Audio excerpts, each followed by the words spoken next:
അസ്സലാമു അലൈക്കും വറഹ്മത്തുള്ളാഹി തആല വബറകാതുഹു. 23-ാം യൂണിറ്റിലെ രണ്ടാം ഭാഗമാണ് നമുക്ക് നോക്കാനുള്ളത്. ഈ ഭാഗത്തിൽ മഹ്മൂദ് തൈമൂറിനെ കുറിച്ചും അദ്ദേഹത്തിൻ്റെ ചെറിയൊരു ഷോർട്ട് സ്റ്റോറിയുമാണ് നമുക്ക് നോക്കാനുള്ളത്. ആദ്യം അദ്ദേഹത്തിൻ്റെ ബയോഡേറ്റ ചെറിയ രീതിയിൽ നമുക്ക് നോക്കാം. കൈറോയിലെ മൂസിക്കി എന്ന് പറയുന്ന കോളനിയിൽ ദർബു സാദിയിലാണ് 1894 ജൂൺ 6 അദ്ദേഹം ജനിക്കുന്നത്. സാഹിത്യത്തിനും അതുപോലെ തന്നെ കലയ്ക്കുമെല്ലാം ആർട്സിനുമെല്ലാം വളരെയധികം പ്രാധാന്യം കൊടുത്തിരുന്ന ഇൻട്രസ്റ്റുള്ള ഒരു ഫാമിലിയിലായിരുന്നു അദ്ദേഹം ജനിച്ചതെന്ന്. അദ്ദേഹത്തിൻ്റെ പിതാവായിരുന്ന അഹമ്മദ് ബാഷ തൈമൂർ നാടകങ്ങളിലൊക്കെ വളരെയധികം ഇൻട്രസ്റ്റുള്ള ഒരു എഴുത്തുകാരനും ഒരു ഹിസ്റ്റോറിയനും കൂടിയായിരുന്നു. അക്കാലത്തുണ്ടായിരുന്ന വലിയ ചിന്തകന്മാരിലും അതുപോലെ തന്നെ സാഹിത്യകാരന്മാരിലൊക്കെ പ്രധാനിയായിരുന്നു അദ്ദേഹത്തിൻ്റെ പിതാവ്. അതുകൊണ്ട് തന്നെ അദ്ദേഹത്തിൻ്റെ വീട്ടിൽ വലിയ വലിയ മൂല്യമുള്ള കിതാബുകളൊക്കെ ഉള്ള വലിയ ലൈബ്രറി തന്നെ അദ്ദേഹത്തിൻ്റെ വീട്ടിലുണ്ടായിരുന്നു. അത് കാരണത്താൽ തന്നെ തൈമൂറിന് ചെറുപ്പകാലത്തിൽ തന്നെ എല്ലാവിധ ഗ്രന്ഥങ്ങളും, അത് സാഹിത്യ രീതിയിലാവട്ടെ കവിതകളാവട്ടെ മറ്റുള്ള ഏത് വൈജ്ഞാനിക രംഗത്തുള്ള ഏത് കിതാബുകളും ചെറിയ പ്രായത്തിൽ തന്നെ തൈമൂറിന് ലഭിച്ചിരുന്നു. അദ്ദേഹത്തിന് ഏറ്റവും ഏറെ ഇഷ്ടപ്പെട്ട ഒരു എഴുത്തുകാരനായിരുന്നു ലുത്ഫി മൻഫലൂത്തി. അദ്ദേഹത്തിൽ നിന്നുള്ള ഒരു റൊമാൻറ്റിസം അദ്ദേഹം വളരെയധികം ഇഷ്ടപ്പെട്ടിരുന്നു. അതേപോലെ തന്നെ ഖലീൽ ജിബ്രാൻ്റെ കിതാബുകൾ അദ്ദേഹം ഒരുപാട് വായിച്ചിരുന്നു. പിന്നീട് അദ്ദേഹം ഇഷ്ടപ്പെട്ട മറ്റൊരു മേഖലയായിരുന്നു റിയലിസം. ഈ റിയലിസത്തിനെ അദ്ദേഹത്തിൻ്റെ കഥകളിലെല്ലാം അദ്ദേഹം ഒരു പരിധിവരെ എല്ലാവർക്കും ഇഷ്ടപ്പെടുന്ന രീതിയിൽ അദ്ദേഹം കൊണ്ടുവരുന്നുമുണ്ട്. പിന്നീട് അടുത്ത പാരഗ്രാഫിൽ മഹ്മൂദ് തൈമൂറിൻ്റെ ജീവിതത്തിൽ സ്വാധീനം ചെലുത്തിയിട്ടുള്ള 4 ഘടകങ്ങളെക്കുറിച്ചാണ് പറയുന്നത്. 4 ഘടകങ്ങളായിരുന്നു ഈ മഹ്മൂദ് തൈമൂറിനെ അറേബ്യയിലെ അതേപോലെ തന്നെ പ്രത്യേകിച്ച് മിസ്രിലെയൊക്കെ ഷോർട്ട് സ്റ്റോറി റൈറ്റേഴ്സിൽ പ്രധാനിയാക്കി മാറ്റിയിട്ടുള്ളത്. ആദ്യമായിട്ടുള്ളത് അദ്ദേഹത്തിൻ്റെ പിതാവ് തന്നെയായിരുന്നു. അദ്ദേഹത്തിൻ്റെ പിതാവ് അദ്ദേഹത്തെ ചെറുപ്പകാലം മുതലേ ഒരുപാട് വായിക്കാനും അതേപോലെ തന്നെ ആ ലൈബ്രറി ഉപയോഗപ്പെടുത്താനെല്ലാം പ്രേരിപ്പിച്ചിരുന്നു. രണ്ടാമത്തേതായിട്ടുള്ളത് അദ്ദേഹത്തിൻ്റെ മൂത്ത സഹോദരനാണ് മുഹമ്മദ് തൈമൂർ. മുഹമ്മദ് തൈമൂർ അറേബ്യയിലെ അല്ലെങ്കിൽ മിസ്രയിലെ കഥകളും അതേപോലെ തന്നെ സാഹിത്യ നാടകങ്ങളുടെയൊക്കെ ഒരു ഫൗണ്ടറായിരുന്നു, ഒരു മുഅസ്സിസായിരുന്നു. മൂന്നാമത്തായിട്ടുള്ള ഘടകം അദ്ദേഹത്തിന് ചെറുപ്പകാലത്തിൽ തന്നെ ഈ ഒരു ഫ്രഞ്ച് ലിറ്ററേച്ചറും അതേപോലെ തന്നെ റഷ്യൻ ലിറ്ററേച്ചറും പഠിച്ചിരുന്നു. അതോടുകൂടെ തന്നെ അദ്ദേഹം ഒരു അറബി ആയതുകൊണ്ട് അറബിക് ലിറ്ററേച്ചറും അദ്ദേഹം പ്രാവീണ്യം ഉണ്ടായിരുന്നു. നാലാമത്തെ കാരണം അദ്ദേഹത്തിന് ടൈഫോയിഡ് രോഗം ഉണ്ടായി എന്നുള്ളതാണ്. അദ്ദേഹത്തിന് ടൈഫോയിഡ് രോഗം ഉണ്ടായത് കാരണത്താൽ തന്നെ അദ്ദേഹത്തിന് ഈ ദിറാസ്തുൽ അലിയ ഹയർ എഡ്യൂക്കേഷന് വേണ്ടിയിട്ട് പോകാനൊന്നും കഴിഞ്ഞിരുന്നില്ല. അദ്ദേഹം വീട്ടിൽ ഒറ്റപ്പെട്ടിരിക്കുകയായിരുന്നു.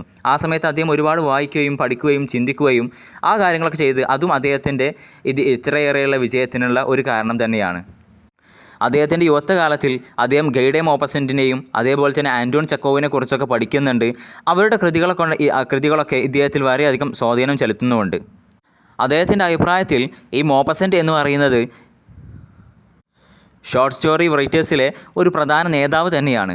അതേപോലെ തന്നെ അദ്ദേഹം തൈമൂർ കഥകളൊക്കെ രചിക്കുന്ന സമയത്ത് മോപ്പസൻറ്റിൻ്റെ കാര്യങ്ങളൊക്കെ അദ്ദേഹത്തിൻ്റെ ഗ്രന്ഥങ്ങളിലും കൊണ്ടുവരാൻ ആ ഒരു മോപ്പസൻറ്റിൻ്റെ ശൈലി അദ്ദേഹം പിന്തുടരാൻ ആഗ്രഹിച്ചിരുന്നു. അദ്ദേഹത്തിന് യൂറോപ്യൻ സാഹിത്യവുമായിട്ട് വളരെയധികം വലിയ ബന്ധമുണ്ടായിരുന്നു. അദ്ദേഹം ഏകദേശം 3 വർഷത്തിലേറെ സ്വിറ്റ്സർലാൻഡിൽ അദ്ദേഹം താമസിക്കുകയും ചെയ്തിട്ടുണ്ട്. അടുത്ത പാരഗ്രാഫിൽ അദ്ദേഹത്തിന് വാക്കിയത്തിൽ അഥവാ റിയലിസത്തിലുള്ള അദ്ദേഹത്തിൻ്റെ നിലപാടാണ് നമുക്ക് നോക്കാനുള്ളത്. ആദ്യകാലങ്ങളിലൊക്കെ മഹ്മൂദ് തൈമൂർ അദ്ദേഹത്തിൻ്റെ ഗ്രന്ഥങ്ങളിൽ കാര്യമായിട്ടും റൊമാൻറ്റിസമായിട്ട് കൊണ്ടുവന്നിരുന്നത്. പിന്നീടാണ് അദ്ദേഹം റിയലിസത്തിലേക്ക് മാറുന്നത്. കാരണം എപ്പോഴൊക്കെ ഈ കഥകൾ നമ്മുടെ യഥാർത്ഥ ജീവിതവുമായിട്ട് ബന്ധപ്പെടുന്നുണ്ടോ ആ സമയത്തൊക്കെ അതിന് കൂടുതൽ ഒരു സ്വാധീനവും ഒരു കൂടുതൽ ഉപകാരമുണ്ട് എന്നായിരുന്നു അദ്ദേഹത്തിൻ്റെ അഭിപ്രായം. അദ്ദേഹത്തിൻ്റെ റിയലിസം അദ്ദേഹത്തിൻ്റെ സബ്ജക്റ്റീവായിട്ടുള്ള അദ്ദേഹത്തിൻ്റെ കാര്യങ്ങൾ സംസാരിക്കുന്ന രീതിയിലായിരുന്നില്ല, മറിച്ച് മൗദൂഇ ആയിട്ടുള്ള ഒരു രീതിയിലായിരുന്നു. മൗദൂഇ എന്ന് പറഞ്ഞു കഴിഞ്ഞാൽ ഒബ്ജക്റ്റീവായിട്ടുള്ള ഒരു രീതിയായിരുന്നു അദ്ദേഹം സ്വീകരിച്ചിരുന്നത്. അതേപോലെ തന്നെ ഈ മനുഷ്യരുടെ ജീവിതം, യഥാർത്ഥ ജീവിതം, ഡെയിലി ലൈഫ് എങ്ങനെയാണോ ഉള്ളത് അതേപോലെ തന്നെ അദ്ദേഹം വിവരിക്കുകയും ചെയ്തിട്ടുണ്ട്. അടുത്തതായിട്ട് ഈ ഈജിപ്ഷ്യൻ സാഹിത്യത്തെ അദ്ദേഹത്തിൻ്റെ ഒരു വിളിയാണ് ഇവിടെ പറഞ്ഞിട്ടുള്ളത്. അദ്ദേഹം ഈജിപ്ഷ്യൻ സാഹിത്യത്തിനോട് എന്താണ് പറയുന്നത് എന്നാണ് പറയുന്നത്. ഈജിപ്ഷ്യൻ സാഹിത്യകാരോട് ഈ ഈജിപ്തിൻ്റെ ഫീലിങ്സ്, അതിൻ്റെ പാരമ്പര്യങ്ങൾ, അതേപോലെ തന്നെ അതിൻ്റെ ചുറ്റുപാട്, അതിനെക്കുറിച്ചൊക്കെ കൂടുതൽ എഴുതാൻ അദ്ദേഹം അഭിപ്രായപ്പെട്ടിരുന്നു.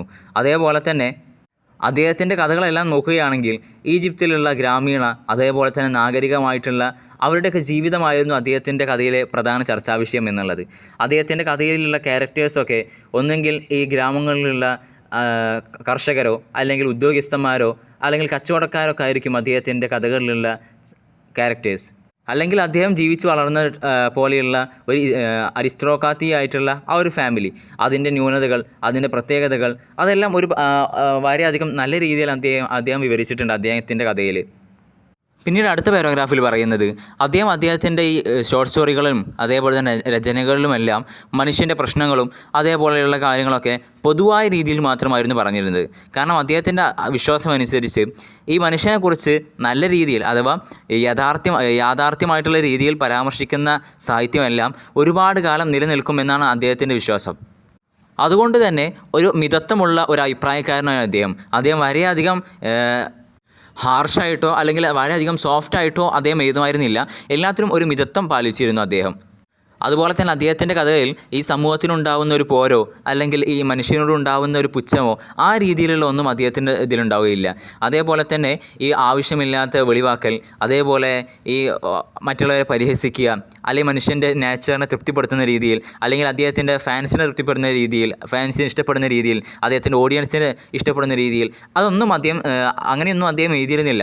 മറിച്ച് അദ്ദേഹത്തിൻ്റെ ഒരു കാഴ്ചപ്പാടനുസരിച്ചുള്ള ഒരു മിതത്വമായിട്ടുള്ള രീതിയിലായിരുന്നു അദ്ദേഹം എഴുതിയിട്ടുള്ളത്. അവസാനത്തെ പാരഗ്രാഫിൽ പറയുന്നത് അദ്ദേഹത്തിൻ്റെ ഈ ജീവിതത്തിൽ, അദ്ദേഹത്തിൻ്റെ ഈ സാമൂഹികമായിട്ടുള്ള ജീവിതത്തിൽ അദ്ദേഹം ഒരുപാട് ചിന്തകളും ഓർമ്മകളൊക്കെ ബാക്കി വെച്ചതോടുകൂടെ അദ്ദേഹത്തിന് ഒരുപാട് ക്രിറ്റിക്കലായിട്ടുള്ള ലേഖനങ്ങളും അതേപോലെ തന്നെ നാടകങ്ങളുമെല്ലാം എഴുതിയിട്ടുണ്ട്. പക്ഷേ അദ്ദേഹം പ്രസിദ്ധനായിട്ടുള്ളത് ഈ ഷോർട്ട് സ്റ്റോറികളാണ് എന്ന് മാത്രം. അദ്ദേഹത്തിന് ഏകദേശം 20ഓളം ഷോർട്ട് സ്റ്റോറികളുടെ സമാഹാരങ്ങൾ തന്നെയുണ്ട്. ഏതുപോലെ ഇബ്നത്തു ഷൈത്വാൻ, അതേപോലെ തന്നെ അൽ മയ്യിസാത്തു വൽ ഫുറൂ എന്ന് പറയുന്ന ഒരുപാട് ഷോർട്ട് സ്റ്റോറി സമാഹാരങ്ങൾ അദ്ദേഹത്തിനുണ്ട്. 1973 അദ്ദേഹം വഫാത്താകുമ്പോൾ അദ്ദേഹത്തിന് 80 വയസ്സാണ് ഉണ്ടായിരുന്നത്. അദ്ദേഹം ഒരുപാട് ക്രിയേറ്റീവായിട്ടുള്ള കാര്യങ്ങളും അതേപോലെ തന്നെ ഒരുപാട് ഷോർട്ട് സ്റ്റോറികളും നാടകങ്ങളും നോവലുകളും എല്ലാം ഈ ലോകത്ത് ബാക്കി വെച്ചുകൊണ്ട് അദ്ദേഹം യാത്രയായി. പിന്നീട് അദ്ദേഹത്തിൻ്റെ ഒരു ഷോർട്ട് സ്റ്റോറിയാണ് ഇവിടെ കൊടുത്തിട്ടുള്ളത്. കഥയായതുകൊണ്ട് നമുക്ക് ഓർത്തു വെക്കാനും സുഖമായിരിക്കും. ജസ്റ്റ് ഒന്ന് കേട്ട് നോക്കാം. അൽ ഔദ, മടങ്ങി വരവ്, മടക്കം എന്നൊക്കെയാണ് അതിൻ്റെ അർത്ഥം. കഥ നടക്കുന്നത് ഒരു ഗ്രാമത്തിലാണ്. ഗ്രാമത്തിൽ വളരെയധികം പ്രായം ചെന്നിട്ടുള്ള ഒരു സ്ത്രീയുണ്ട്. അവളുടെ പേര് ഉമ്മു സയ്യാൻ എന്നായിരുന്നു. ഉമ്മു സയ്യാൻ്റെ മക്കളെല്ലാം മരിച്ചു പോയിട്ടുണ്ട്. അവൾക്ക് ആകെയുള്ളത് ഒരു മകനാണ്. ആ മകനാണെങ്കിൽ പട്ടണത്തിലുമാണ്. ഉമ്മു സയ്യാനോട് കൂടെയുള്ളത് അവരുടെ ഒരു പേരക്കുട്ടി മാത്രമാണ്. ആ പേരക്കുട്ടിയുടെ പേരായിരുന്നു ഓലി. ഓലി ഈ ഗ്രാമത്തിലെ വളരെ സമ്പന്നമായിട്ടുള്ളൊരു കുടുംബത്തിൽ ജോലി ചെയ്തുകൊണ്ട് ജീവിക്കുകയായിരുന്നു. ആ ഗ്രാമത്തിൽ ഓലി വളരെയധികം സന്തോഷത്തോടു കൂടെ അവൻ്റെ ആ വല്യമ്മയോട് കൂടെ, ഉമ്മു സയ്യാനോട് കൂടെ, അവൻ്റെ ജദത്തിനോട് കൂടെ നല്ല സന്തോഷത്തോടു കൂടെ അവർ ജീവിക്കുകയായിരുന്നു. അവൻ്റെ ഉപ്പ പട്ടണത്തിലാണ് നാം പറഞ്ഞല്ലോ. എപ്പോഴെങ്കിലും അപൂർവമായിട്ടൊക്കെയാണ് ഈ ഓലിയെ സന്ദർശിക്കാൻ വേണ്ടിയിട്ട് ഉപ്പ വരാറുള്ളൂ. അങ്ങനെ വളരെയധികം സന്തോഷമായിട്ട് ജീവിച്ചുകൊണ്ടിരിക്കുന്ന ആ ഒരു സമയത്ത് ഒരു ദിവസം ഉപ്പ വന്നുകൊണ്ട് ഈ ഉമ്മു സയ്യാനോട് ചോദിക്കുന്നുണ്ട്, ഈ മകനെ ഓലിയെ പട്ടണത്തിലേക്ക് കൊണ്ടുപോയിക്കോട്ടെ, കാരണം പട്ടണത്തിൽ ഒരുപാട് ജോലികളുണ്ട്, അവിടെ നല്ല നല്ല ജോലികൾ കിട്ടും എന്ന് പറഞ്ഞുകൊണ്ട് ഓലിയുടെ ഉപ്പ ഓലിയെ പട്ടണത്തിലേക്ക് കൊണ്ടുവരാൻ ആവശ്യപ്പെട്ടു. ആ ഒരു സമയത്ത് ഉമ്മു സയ്യാന് ഓലിയോട് വളരെയധികം സ്നേഹവും അതേപോലെ തന്നെ വാത്സല്യമൊക്കെ ഉണ്ട്. ഓലിയെ പിരിയാൻ ഒരിക്കലും അവർക്ക് ആഗ്രഹമില്ല. പക്ഷേ ഓലിയുടെ നല്ല ഭാവി ആഗ്രഹിച്ചുകൊണ്ട് മാത്രം അവരെന്ത് ചെയ്യുകയാണ്, അവരുടെ വിഷമങ്ങളും എല്ലാം ഉള്ളിലൊതുക്കിക്കൊണ്ട് ഓലിയെ പോകാൻ അനുവദിക്കുകയാണ്. അങ്ങനെ ഓലിയും കൊണ്ട് പിതാവ് പട്ടണത്തിലേക്ക് പോവുകയാണ്. വർഷങ്ങൾ അങ്ങനെ ഒരുപാട് കടന്നുപോയി. ഓരോ ദിവസവും ഓലിയുടെ മടങ്ങി വരവിനെക്കുറിച്ച് ആലോചിച്ച് ഉമ്മു സയ്യാൻ കാത്തുകൊണ്ടിരിക്കുകയാണ്. ഉമ്മു സയ്യാൻ അക്ഷമയായിക്കൊണ്ട് ഈ ഓലിയുടെ തിരിച്ചുവരവിന് വേണ്ടിയിട്ട് കാത്തിരിക്കുകയാണ്. എപ്പോഴും ഈ ഉമ്മു സയ്യാൻ ഓലിക്ക് വേണ്ടിയിട്ട് ഒരുപാട് സമ്മാനങ്ങൾ ഈ ഉപ്പയുടെ അടുക്കൽ കൊടുത്തയക്കുമായിരുന്നു. പക്ഷേ ഇതൊന്നും ഒരിക്കലും ഈ ഉപ്പ ഓലിക്ക് കൊടുക്കാറുണ്ടായിരുന്നില്ല. മറിച്ച് ഇദ്ദേഹത്തിൻ്റെ കുടുംബം, ഇദ്ദേഹത്തിന് വേറൊരു കുടുംബമുണ്ട്. ആ കുടുംബത്തിൽ എന്ത് ചെയ്യും, ഈ സമ്മാനങ്ങളൊക്കെ ആ കുടുംബത്തിന് കൊടുക്കുമെന്നല്ലാതെ ഓലിക്കൊരിക്കലും ഈ വല്യമ്മ അയക്കുന്ന സമ്മാനങ്ങളൊന്നും എത്താറുണ്ടായിരുന്നില്ല.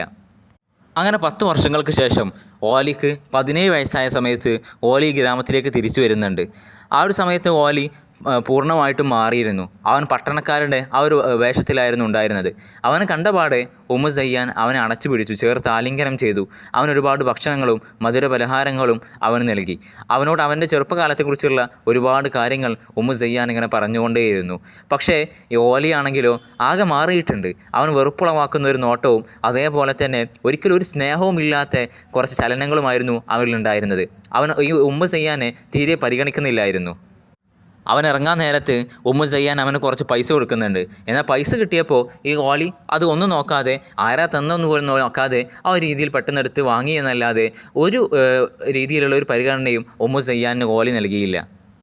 പിന്നീട് അവൻ്റെ തലമുറയിലുള്ള ആളുകളോടൊക്കെ അവൻ്റെ ഫ്രണ്ട്സിനോട് കൂടെ ചുറ്റി കറങ്ങാൻ വേണ്ടിയിട്ട് പോവുകയും ചെയ്തു. രാത്രി സമയമായി കഴിഞ്ഞാൽ അവൻ്റെ ഉപ്പയിലിൻ്റെ വീട്ടിൽ പോയാണ്ട് താമസിക്കുകയും ചെയ്യും. ആ ഉമ്മു സയ്യാൻ്റെ അടുക്കലേക്ക് പിന്നീട് അവൻ വരാതെ തന്നെയായി. ആ ഒരു രീതിയിലൂടെ പറഞ്ഞിട്ടുണ്ട്, ഉമ്മു സയ്യാനെ അവൻ അവളുടെ അടുക്കളയിൽ ഉപേക്ഷിച്ചു. ആരും വരാതെയായി ഉമ്മു സയ്യാൻ്റെ അടുക്കലേക്ക്. ഉമ്മു സയ്യാൻ ഇങ്ങനെ വിഷമിച്ചുകൊണ്ട് അടുക്കളയിലിരുന്ന് പറയുന്നുണ്ട്, അത് തന്നെയാണോ എൻ്റെ ഓലി? ഞാൻ ഏറെ ഇഷ്ടപ്പെടുന്നിരുന്ന എൻ്റെ മകൻ അത് തന്നെയാണോ എന്ന് ഉമ്മു സയ്യാൻ ചോദിക്കുന്നുണ്ട്. പിന്നീട് ഒരിക്കലും ഓലി ഉമ്മു സയ്യാൻ്റെ അടുക്കലേക്ക് വന്നിട്ടില്ല. ഓലിയെ കാത്തിരുന്നുകൊണ്ട് എല്ലാ ദിവസവും ഉമ്മു സയ്യാൻ ഇങ്ങനെ കാത്തിരിക്കും. പക്ഷെ ഒരു ഉപകാരവും ഉണ്ടായില്ല. ഓലിക്ക് വേണ്ടിയിട്ട് അവർ തയ്യാറാക്കിയിരുന്ന ഒരു പ്രത്യേക പത്തിരി ഉണ്ടായിരുന്നു. ആ പത്തിരി എല്ലാ ദിവസവും ഇങ്ങനെ ഉണങ്ങിപ്പോയിക്കൊണ്ടേയിരിക്കും. ഓലി ഒരിക്കലും വന്നിട്ടുണ്ടായിരുന്നില്ല. ഓലിയെക്കുറിച്ചുള്ള കാര്യങ്ങളൊക്കെ ഉമ്മു സയ്യാൻ കേൾക്കുന്നുണ്ട്. പക്ഷേ ഓലിയെ കാണാൻ കിട്ടുന്നില്ല. ഒരു ദിവസം ഈ ഉപ്പ ഉമ്മു സയ്യാൻ്റെ അടുക്കലേക്ക് വന്ന സമയത്ത് ഈ ഓലിയുടെ പണ്ടുള്ള അവശേഷിപ്പികൾ, ഓലിയുടെ പണ്ടത്തെ ഡ്രസ്സുകളും കാര്യങ്ങളൊക്കെ വെച്ചുകൊണ്ട് ഉമ്മു സയ്യാൻ ഇങ്ങനെ കരഞ്ഞുകൊണ്ടിരിക്കുകയാണ്. ആ ഒരു സമയത്ത് ഉമ്മു സയ്യാനോട് ഉപ്പ ചോദിക്കുന്നുണ്ട്, നിങ്ങൾ എന്തിനാണ് കരയുന്നത്? ഓലി നിങ്ങളിലേക്ക് തിരിച്ചു വന്നില്ലേ എന്ന് ചോദിക്കുമ്പോൾ ഉമ്മു സയ്യാൻ പറയുന്നുണ്ട്, ഓലി ഒരുപാട് കാലങ്ങൾക്ക് മുമ്പേ മരണപ്പെട്ടിട്ടുണ്ട്. നമ്മളെ വിട്ടുകൊണ്ട് ഓലി പട്ടണത്തിൽ പോയ സമയത്ത് തന്നെ ഓലി മരണപ്പെട്ടിട്ടുണ്ട്. ആ ഒരു രീതിയിൽ വളരെയധികം സാഡായിട്ടുള്ള ഒരു സ്റ്റോറി ഉമ്മു സയ്യാൻ്റെ ആ വാക്കുകളോട് കൂടെ ഈ കഥ ഇവിടെ അവസാനിക്കുകയാണ്. അസ്സലാമു അലൈക്കും വറഹ്മത്തുള്ളാഹി തആല വബറകാതുഹു.